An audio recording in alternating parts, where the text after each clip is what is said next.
Começaria pelo começo. Eu acho que ele chegou um pouco nervoso. E ele já foi. Eu acho que ele foi muito bem na entrevista. Na verdade, a minha avaliação é essa. Estava até conversando com o Josias um pouquinho aqui antes da gente entrar Ele no foi ar. muito bem ou Eu não acho foi que muito bem? Não entendi. ele Foi muito foi bem. bem na entrevista. Diante das circunstâncias, ele foi bem. Ele escorregou um pouquinho ali no começo. Ele ficou um pouco nervoso no começo e ele já foi questionado assim que ele chegou sobre a atuação política, sobre a questão do voto com a camisa da seleção, sobre a questão do grupo de WhatsApp.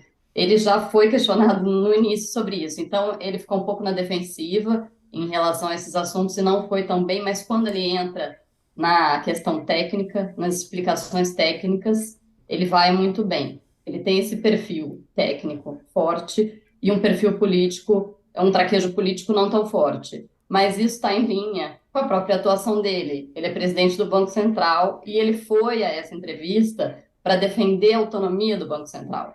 Eu fiquei me questionando ali no começo por que, que o presidente do Banco Central tomou essa iniciativa de ir a uma entrevista num programa que a gente sabe que tem um formato super questionador, um formato duro, e ele optou por fazer isso, porque ele queria defender a autonomia do Banco Central e também ele queria se defender dessa discussão política que foi esquentando nos últimos dias, em que que ele estava sendo colocado como um infiltrado do governo anterior. E ele queria justamente, a minha visão é que o objetivo dele, e ele conseguiu isso, foi defender a independência do Banco Central, colocar ele num papel de que ele apenas que a figura dele não importa, porque a independência do Banco Central continua, e acenar para o novo governo também no sentido de construir pontes. Isso também foi muito colocado. Então, colocar uma figura, assim como ele construiu pontes com o governo anterior, se aproximou do governo anterior, ele está pronto para construir Uhum. pontes e se aproximar deste governo.